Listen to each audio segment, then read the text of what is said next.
બાકી માણસ જીવતો હોય છે વિષય ભોગવવા ઘણી વાર, એમને કોઈ વિષયમાં આસક્તિ નથી.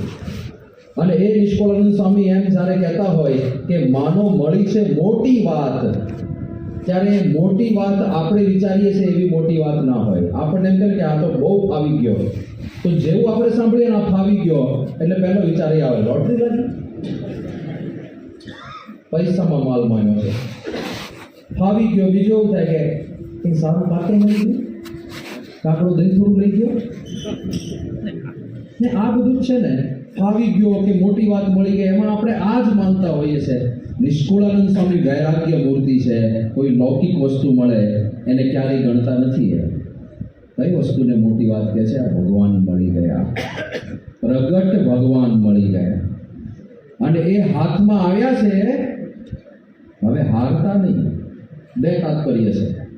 હાથ આવી તે મ હારજો રે, એટલે જે ભગવાન મળ્યા છે એને હારી નહીં જતા. કારણ કે મનુષ્ય જેવા હોય, મનુષ્ય ચરિત્રો કરે, ભલભલા ફસાઈ જાય, ખબર ના પડે.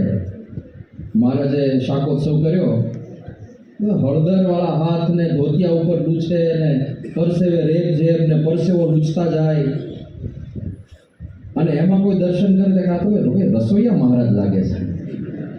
આવા ભગવાન. પણ એ ભગવાનના સામર્થ્યની જ્યારે વાત સાંભળો ત્યારે ખબર પડે મનુષ્ય ચરિત્ર હોય છે ને, અને એ મનુષ્ય ચરિત્ર બધા જ કર્યા. બોલો, કૃષ્ણ ભગવાન, રામચંદ્રજી, બધાના જીવન તપાસો કર્યા છે ને મનુષ્ય ચરિત્ર. બાકી પેલો મારીચ આવે, રાવણ આવવાનો હોય, અંતરિયામી પણ જાણતા ના હોય રામચંદ્રજી કે આ સીતાનું હરણ કરવા માટે આ બધું પ્લાનિંગ કર્યું છે, કે સોનાનું મૃગ ના નથી જવું લેવા. સીતાજી કે જાવ ને, પણ મારે જોઈએ છે એ પ્લાનિંગ છે આ બધું. સીતાજી ના મને તો એ તો હથેળીમાં વિડીયો ન દેખાડી શકે કે જો ફ્યુચર આ છે, that is why I am not going. આવું ના કહી શકે, આવું કૃષ્ણ ભગવાન કેટલા મનુષ્ય ચરિત્ર. ભાગી ગયા ત્યાં મથુરામાંથી દ્વારકામાં આવીને રહેવું પડ્યું શિશુપાળની બીકથી. બોલો, તો ભરાઈ ગયા, યુદ્ધભૂમિ છોડીને ભાગ્યા, રણછોડરાય નામ પડ્યું. બધા મનુષ્ય ચરિત્રો છે. મનુષ્ય ચરિત્રો પરાકાષ્ઠા તો જુઓ. એક બાજુ ગીતાની અંદર અર્જુનને એવું કહે છે કે મત્તઃ પરતરમ નાન્યમ, મારાથી પર બીજું કોઈ નથી, અને આ જગતમાં બધું જ હું કરું છું.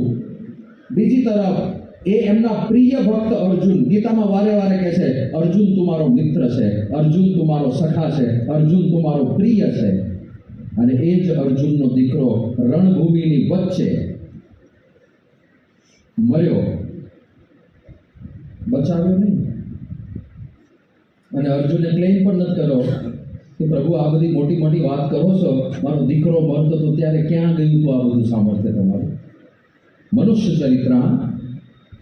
તો એ મનુષ્ય જેવા દેખાય એટલે ઘણીવાર ભ્રમિત થઈ જવાય, પણ નિષ્કુળાનંદ સ્વામી કહે છે ભ્રમિત નહીં થતા. આ હાથમાં આવી છે વાત, તે મ હારજો રે, હવે હારી નહીં જતા, પ્રગટ ભગવાન મળી ગયા છે. બીજો એક અર્થ આનો એવો થાય છે કે ભગવાન મળ્યા છે, હવે હિંમત નહીં હારી જતા. જગતની અંદર તો હાનિ વૃદ્ધિ સુખ દુઃખ આપણું ગમતું થાય ના થાય, સફળતા મળે નિષ્ફળતા મળે, એ બધું ચાલ્યા જ કરવાનું છે. એમાં હિંમત હારી નહીં જતા, કારણ કે ભગવાન મળ્યા છે. ગુરુવરી મહંત સ્વામી મહારાજે ધનુર્માસનો એક સંદેશ લખ્યો 3 દિવસ પહેલા. નેવર વરી, ક્યારેય ચિંતા નહીં કરતા. તમે ભક્ત છો, ક્યારેય ચિંતા નહીં કરતા. યુ હેવ ગોડ, તમે ભગવાનને ભેગા રાખીને ચાલો છો, તમને પ્રગટ ભગવાન મળ્યા, ક્યારેય ચિંતા નહીં કરતા. એટલે ક્યારેય હિંમત નથી હારવાની. જો નાના મોટા પ્રશ્નો જીવનમાં આવવાના છે, સંસાર છે સુખ દુઃખનો દરિયો. આવશે, પ્રારબ્ધ પ્રમાણે આવશે, પૂર્વકર્મ પ્રમાણે આવશે. ક્યારેક આપણા સ્વભાવને ટાળવા માટે ભગવાન ઇન્ડ્યુસ કરશે દુઃખો, એ બધું જ. પણ એક ભક્ત તરીકે આપણે તો યોદ્ધા બનવાનું છે. We should be warriors. અને યુદ્ધ ભૂમિની અંદર ત્યાં કઈ રસગુલ્લાની પાર્ટીઓ ના હોય. યુદ્ધ ભૂમિમાં તો આમાં સામા રે ઉડે ભાલા અણિયાળા, તે અવસર મારે રહે રાજી તે મતવાલા. એમાં તો ભાલાઓ ઉડતા હોય, અને એની વચ્ચે જે શૂરવીર યોદ્ધા હોય ને, એનો તો મજા આવે. અરે જામ્યું યુદ્ધ બરાબર. આપણે એવા યોદ્ધા થવાનું છે ને. હવે હાર નથી માનવાની, આપણા પક્ષમાં ભગવાન બેઠા છે. એટલે બીજો અર્થ એ થાય છે કે આ ભગવાન મળ્યા છે, હવે હારી નહીં જતા. હિંમત ક્યારેય જીવનમાં હારતા નહીં. મહેનત કરવાની, પ્રયત્ન કરવાનો, પુરુષાર્થ કરવાના, સુખી થવા માટે, સમૃદ્ધિ માટે બધી રીતે મહેનત કરવાની. એનાથી પરિણામ પણ એ જ આપે છે. કદાચ વિપરીત પરિણામ આવે, હારી નહીં જતા. પછી નિષ્કુળાનંદ સ્વામી તરત જ કહે છે કે આ મોટી વાત મળી, એમાં શું મોટી વાત મળી ગઈ છે? સાચો મળ્યો છે સત્સંગ, અંગે અચળ કરી રાખજો, રથ ચડવી જાનો રંગ, એવું ડાપણ દૂર નાખજો રે. સાચો સત્સંગ હાથમાં આવ્યો છે, સાચો સત્સંગ. આવું વિશેષણ કેમ મૂકવું પડ્યું? સાચો સત્સંગ ક્યારે વિશેષણની જરૂર પડે? તમને કોઈ કહે કે આ સાચો હીરો છે, એનો અર્થ શું થયો? દુનિયામાં ખોટા હીરા પણ હોય. તો એમ કે આ સાચું મોતી છે, એનો અર્થ શું થયો? દુનિયામાં ખોટા મોતી વધારે ખોટા છે, સાચા ઓછા હોય છે. દુનિયામાં ખોટા મોતી પણ છે. નિષ્કુળાનંદ સ્વામી કહે છે કે આ સાચો સત્સંગ મળ્યો છે, અને બહુ દુર્લભ સત્સંગ છે. સાચો સત્સંગ તો શાસ્ત્રોની વાતો તો આખી દુનિયા કરે છે. સાચો સત્સંગ કોને કહેવાય? જ્યાં શાસ્ત્ર પ્રમાણે જીવાતું હોય. વાતો કરવી કાંઈ બહુ અઘરી વાત નથી. કળા છે, એક પ્રકારની કળા છે. સારી વાતો કરવી ને આવડત છે. એમ કોઈને ગાતા આવડતું હોય, આવડત છે. કોઈકને ચિત્ર દોરતા આવડતું હોય, એક આવડત છે. એમ કોઈને સારી વાતો કરતા આવડતું હોય, આવડત છે. પણ જીવવા માટે તો બહુ હિંમત જોઈએ, પરમ શ્રદ્ધા જોઈએ. જ્યાં જીવાતું હોય બધું, એ સાચો સત્સંગ સમજો. ખોટા સત્સંગ બહુ છે. આ દુનિયા જ ખોટી છે. અત્યારે તો નકલની દુનિયા છે, છેતરામણીની દુનિયા છે. એવા એવા ઠગ માણસો દુનિયામાં મળશે તમને. એની વચ્ચે સાચો સત્સંગ મળ્યો ને, ખરેખર બહુ મોટી વાત છે. એક સારો પ્રામાણિક નોકર મળે છે દુનિયામાં અત્યારે, જેના પર તમે વિશ્વાસ મૂકી શકો. એક સારો કર્મચારી નથી મળતો, એ જમાનો આવી ગયો છે. બધું નકલ મળે, અને નકલ હોય એ ઓરિજિનલ કરતાં વધારે અસલ લાગે પાછું. એ દુનિયા છે. બધું ભેળસેળિયું મળે. વચ્ચે તો કંઈક ભાત નીકળ્યા હતા, પ્લાસ્ટિકિયા ભાત. બોલો, પ્લાસ્ટિકના ભાત બનાવો, અને 100% એ ના હોય.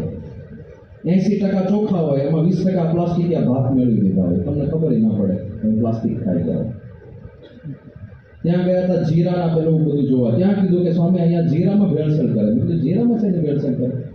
તો કે વરિયાળીનો જે એકદમ છેલ્લી કેટેગરીનો માલ હોય ને, બોંગડા જેવો, એની સાઈઝ થોડી જીરા જેવી લાગે, એને મિક્સ કરે. મેં કીધું પણ તો કલરથી ખબર પડી જાય ને, કારણ કે વરિયાળી ગ્રીન હોય અને જીરું થોડું ભૂખરા જેવું હોય ને, કલરમાં ફેર ના પડે. તો કે એ વરિયાળી ઉપર ગોળનું પાણી ચડાવી દે, ખબર જ ના પડે, કલર બદલાઈ જાય અને ફટકારી દે. વરિયાળી સસ્તી આવે, જીરું મોંઘું આવે. અને જીરાની સ્ટ્રોંગ સ્મેલ હોય, એટલે થોડી ઘણી વરિયાળી હોય ને અંદર દબાઈ જાય, ખબર ના પડે. પણ વરિયાળી જીરાના ભાવે વેચાય. અરે આ છે દુનિયા. બધી નકલની દુનિયા થતી જાય છે. અસલ ઓરિજિનલ ડૉક્ટર સામે એક વખત મુંબઈ પાર્લામાં હતા. એક સમૃદ્ધ હરિભક્તને ત્યાં પધરામણી હતી, બેઠા હતા, ફ્રૂટ ધરાવ્યું ઠાકોરજીને. ત્યાં કેરી પડી હતી. એટલે ડૉક્ટર સામે કીધું કે ઠાકોરજીને પૂરતું ફ્રૂટ છે, બધા હરિભક્તોને પ્રસાદ વેચાઈ જાય એટલો પૂરતો પ્રસાદ છે, તો હવે આ કેરી છે ને એ સુધારતા નહીં, કાપતા નહીં, આપણે મંદિરે લઈ જઈશું, ત્યાં ઠાકોરજીને કરાવશું. એટલે સેવકને કીધું કે આ કેરી આપણે સાથે લઈ ગયો. એટલે સેવક ત્યાં કેરી ઉપાડે ત્યારે પાછી મૂકી દીધી. કેમ? કે પ્લાસ્ટિકની છે સ્વામી, પ્લાસ્ટિકની કેરી ઓરિજિનલ જેવી જ લાગે. ડૉક્ટર સામે ફસાઈ ગયા. એમને લાગ્યું આ કેરી પડી છે, એની જરૂર નથી, તો શું કામ એ મૂકી હશે? પ્લાસ્ટિકનું કેરી બધું બોલે. બધું નકલ મળે આ દુનિયામાં. એવી દુનિયાની અંદર એક ઓરિજિનલ વસ્તુ હાથમાં આવી જાય, એક સાચી વસ્તુ, અને એમાં સાચો સત્સંગ બહુ મોટી વાત છે. ખરેખર ભાગ્યશાળી હોય એને આ સત્સંગ મળ્યો છે. હવે સાચા સત્સંગની વ્યાખ્યા શું કરે છે મહંત સ્વામી મહારાજ? તો સત્યસ્ય સ્વાત્મનઃ સંગઃ, સત્યસ્ય પરમાત્મનઃ, સત્યસ્ય ચ ગુરોઃ સંગઃ, સત્શાસ્ત્રાણામ તથૈવ ચ. એવી રીતે એમણે સત્સંગની વ્યાખ્યા કરી છે. ઘણી વખત એમના પ્રવચનમાં મહંત સ્વામીજી મહારાજ કહે છે કે સાચો સત્સંગ એટલે આપણને જે મહારાજ મળ્યા છે એ સાચા છે, આપણને જે ગુણાતીતાનંદ સ્વામી મળ્યા છે એ સાચા છે, આપણને જે ગુરુ પરંપરા મળી છે એ સાચી છે, આપણને જે સિદ્ધાંત મળ્યો છે એ સાચો છે.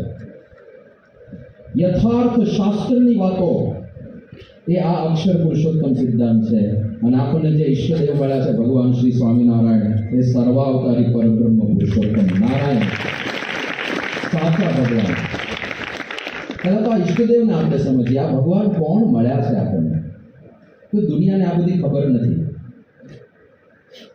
સાધારણ રીતે તમે વેસ્ટર્ન વર્લ્ડની અંદર જાઓ કે કોઈ ડિક્શનરી વાંચો અને તમે હિન્દુ ધર્મની વ્યાખ્યા જુઓ ને તો એમાં એવું લખ્યું હોય કે Hinduism is a religion which believes in many gods.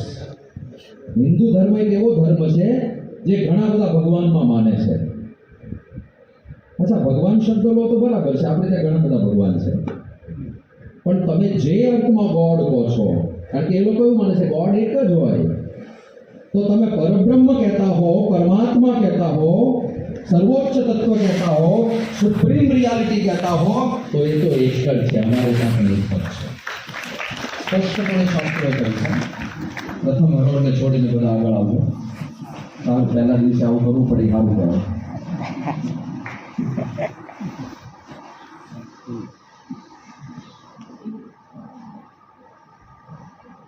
તો આપણે ત્યાં એવું છે જ નહીં કે ઘણા બધા પરમાત્મા છે. પરમાત્મા તો એક જ છે. અને સ્પષ્ટપણે શાસ્ત્રમાં લખ્યું છે, નંબર સાથે લખ્યું છે. ઘણા ભગવાનની વાત આપણે ત્યાં છે જ નહીં. આપણે ત્યાં એક જ ભગવાનની વાત છે. પ્રશ્ન શેને લીધે થયો છે પછી જોઈશું. પહેલા તો હું તમને પ્રમાણો આપું. ઉપનિષદો કહે છે, દાખલા તરીકે કઠોપનિષદ સંખ્યા આપી છે. પરમાત્માનું જ્યારે નિરૂપણ કરે છે કઠોપનિષદ, ત્યારે મંત્રમાં એવું લખાય છે, એકો વશી સર્વભૂતાંતરાત્મા એકમ રૂપમ બહુદાય કરોતિ. પહેલો શબ્દ શું આવ્યો? એકો વશી સર્વભૂતાંતરાત્મા. એકો એટલે એક. સંખ્યા લખી છે. કેટલા છે ભગવાન? એક. પછી બીજું વિશેષણ આપ્યું, વશી. વશી એટલે અનંત કોટી બ્રહ્માંડોને વશમાં રાખનાર છે. એમની મરજી વગર એક પાંદડું પણ ફરકી ના શકે એવા એક કંટ્રોલર છે. સર્વભૂતાંતરાત્મા, એ પોતાના ધામમાં તો બેઠા છે, રાજાધિરાજ રૂપે બેઠા છે, પણ પોતાની અંતર્યામી શક્તિએ કરીને બધાના અંતરાત્માની અંદર પણ બેઠા છે. આ ભગવાનનું નિરૂપણ આવે છે કઠોપનિષદમાં. પણ પહેલો જ શબ્દ શું મૂક્યો છે? એકો. સંખ્યા. ભગવાન એક જ છે. છાંદોગ્ય ઉપનિષદ એમાં સત નામના તત્વથી પરમાત્માની વાત કરે છે. સદૈવ સૌમ્ય ઇદમગ્ર આસી. ગુરુ શિષ્યને કહે છે, હે શિષ્ય, જ્યારે આ સૃષ્ટિ નહોતી બની ત્યારે એક તત્વ હતું, સત નામનું તત્વ હતું. એટલે પરમાત્માની વાત કરે છે. પણ પછી તરત જ પરમાત્મા કેવા છે એનું નિરૂપણ આવે. એકમ એવા દ્વિતીયમ. ત્રણ શબ્દો છે અહીંયા. એકમ એવ અદ્વિતીયમ. કેવા છે ભગવાન? એકમ. એક. ફરી સંખ્યા આવે છે, એક જ છે. એક પછી જ મૂક્યો. એવનો અર્થ સંસ્કૃતમાં થાય છે જ. અચ્છા, આ જ બહુ અગત્યનો છે. જ ક્યારે વપરાય છે? તો જ ક્યારે વપરાય?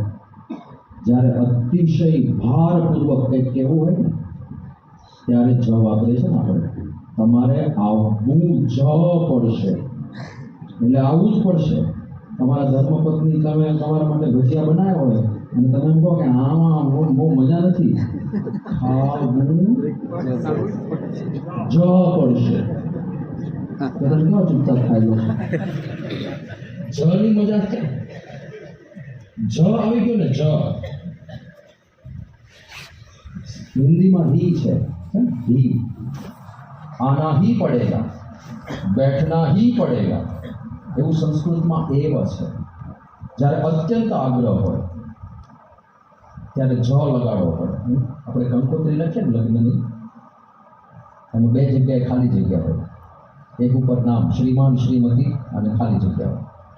બીજી ખાલી જગ્યા હોય તમારા પરિવારમાંથી આટલા સભ્યોએ ભોજન સમારંભ માટે આવવાનું છે. પછી જેવા સંબંધ હોય એ પ્રમાણે આંકડો લખાય. બહુ સારા ઘનિષ્ઠ સંબંધ હોય તો સહપરિવાર સહકુટુંબ લખાય, સાગમતે લખાય. એવું એનાથી થોડા ઓછા સંબંધ હોય તો 3નો આંકડો લખે, એનાથી ઓછા હોય તો 2. સાવ આમ ખાલી હાય હલો મોઢું દેખાડવાનો સંબંધ હોય તો 1 જણ જમવા આવે. પણ આપણે એકડો લખતા હોઈએ દર વખતે 5-5 જણ જમવા આવતા હોય તો એકડાની બાજુમાં જ લખવો પડે. એક જ આવજો, દર વખતે 5-5 હાલ્યા. જ ક્યારે લખાય છે? જ્યારે તમે એકદમ ભાર આપવા માંગો છો કે ભૂલમાં એ બીજું નહીં સમજી બેસતા, એક કરતા વધારે છે એવું નહીં સમજી બેસતા, એટલે એવ લખ્યો. એકમ એવ, ભગવાન એક જ છે. પછી બીજું વિશેષણ આપ્યું અદ્વિતીયમ. એનો પણ અર્થ એવો થાય છે અદ્વિતીયમ, એટલે જેના જેવું બીજું કોઈ ના મળે, જેના જેવું કોઈ દ્વિતીય નહીં મળે તમને. જે યુનિક છે, જે એક જ હોય એવા એ ભગવાન છે. તો આપણા શાસ્ત્રો સ્પષ્ટપણે કહે છે કે ભગવાન એક જ છે. અચ્છા, તો પછી કન્ફ્યુઝન કેમ થયું? કેમ આ લોકો એમ કહે છે કે ઘણા બધા ભગવાન, દેવી દેવતાઓ ઘણા બધા છે, પણ એ ભગવાન નથી? કન્ફ્યુઝન ક્યાં થયું? અને અંગ્રેજી ભાષા સાથે પ્રશ્ન થયો, કારણ કે અંગ્રેજી ભાષામાં એક જ ભગવાન છે, બરાબર? એટલે એ લોકો પરબ્રહ્મનું અંગ્રેજી શું કરે? ગોડ.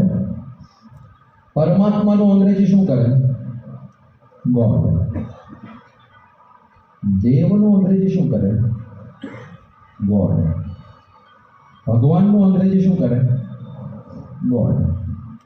આપણે બધું જુદું જુદું છે, એમને ખબર નથી.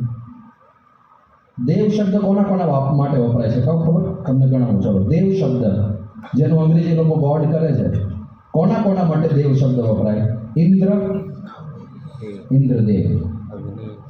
દેવો કો દેવ, મહાદેવ. બંને એક છે, બંને એક લેવલ પર છે.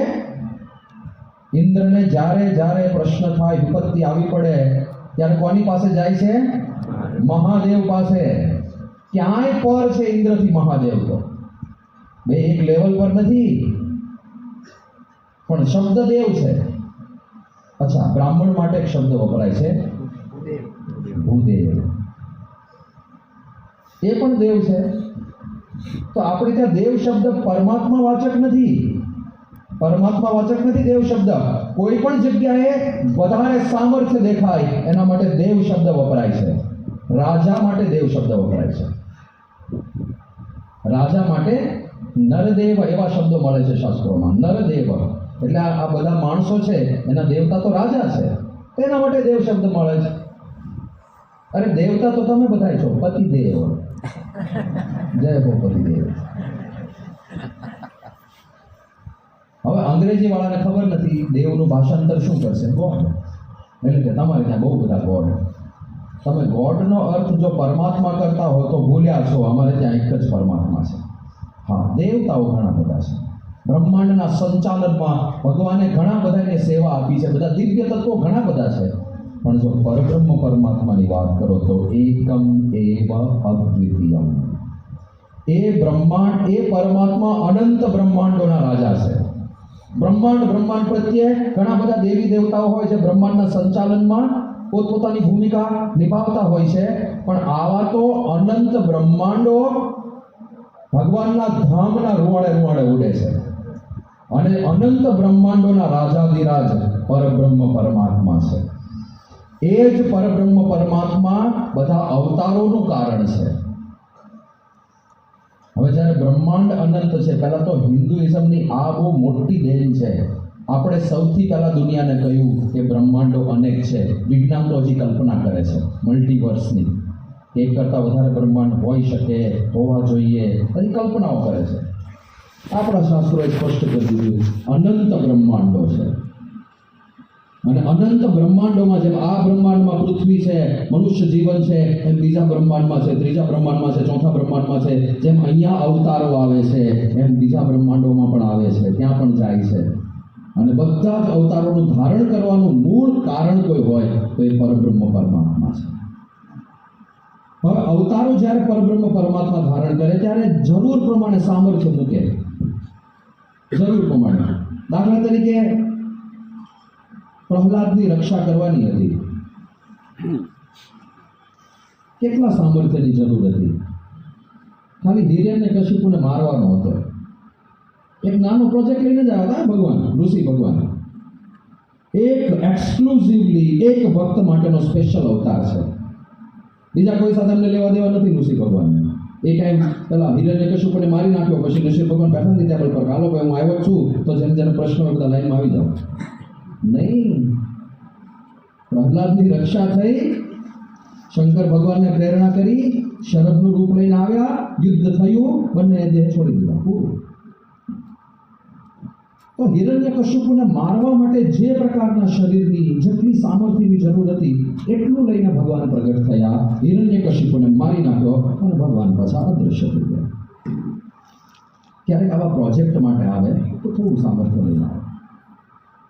પણ જ્યારે એ જ સર્વાવતારી પરબ્રહ્મ પરમાત્મા પોતાના પૂર્ણ સામર્થ્ય સાથે, પોતાના અક્ષરધામ સાથે અનંત જીવોના કલ્યાણ માટે આવે ત્યારે એ રૂઆબ જુદો હોય, ત્યારે એ પ્રભાવ જુદો હોય, ત્યારે એ પ્રતાપ અને સામર્થ્ય જુદા હોય, ત્યારે એ આકર્ષણ જુદું હોય. અને એ પરમાત્મા ભગવાન સ્વામિનારાયણ રૂપે પધાર્યા પોતાનું પૂર્ણ ઐશ્વર્ય લઈને.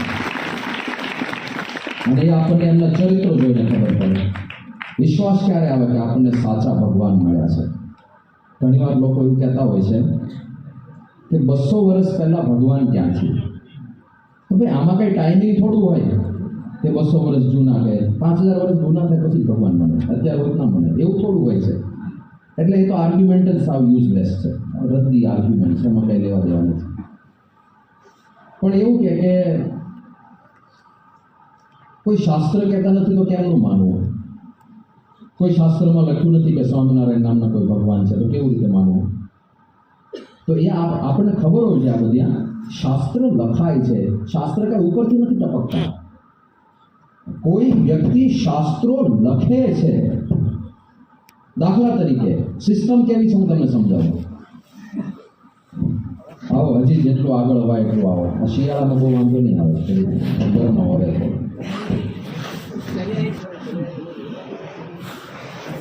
હવે તો કેપેસિટી પૂરી થઈ ગઈ છે. લાઈનનો ફાયદો થાય કે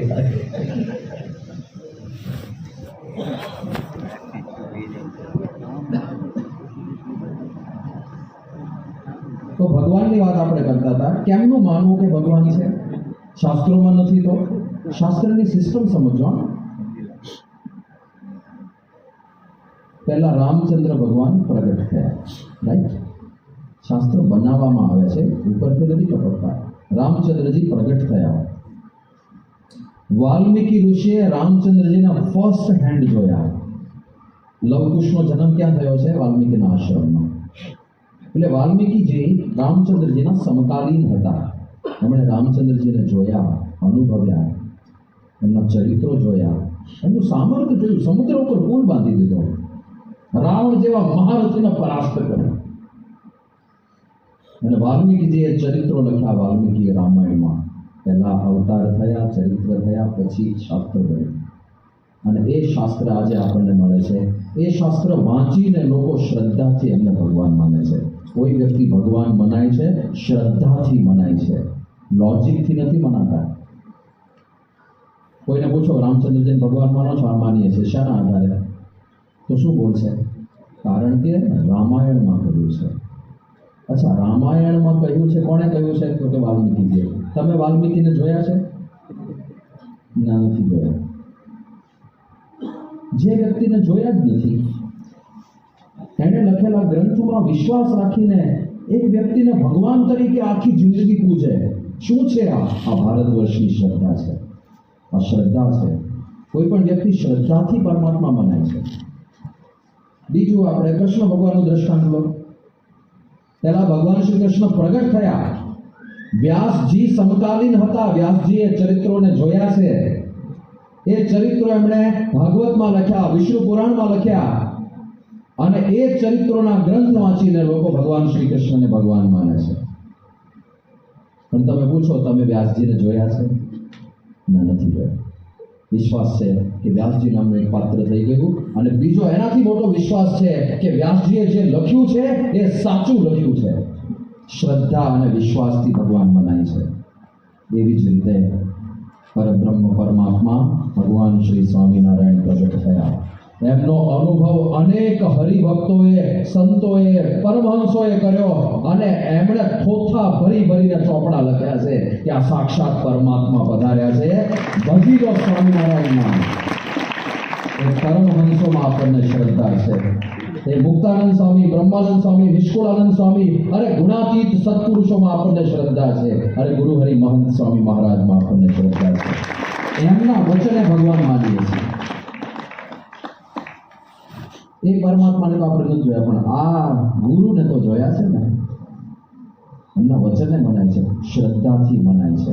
એટલે પહેલું આ છે, કોઈ પણ ભગવાન તરીકે સ્વીકારાય છે, શ્રદ્ધાથી સ્વીકારાય છે. તર્ક ત્યાં કામમાં નથી આવતો.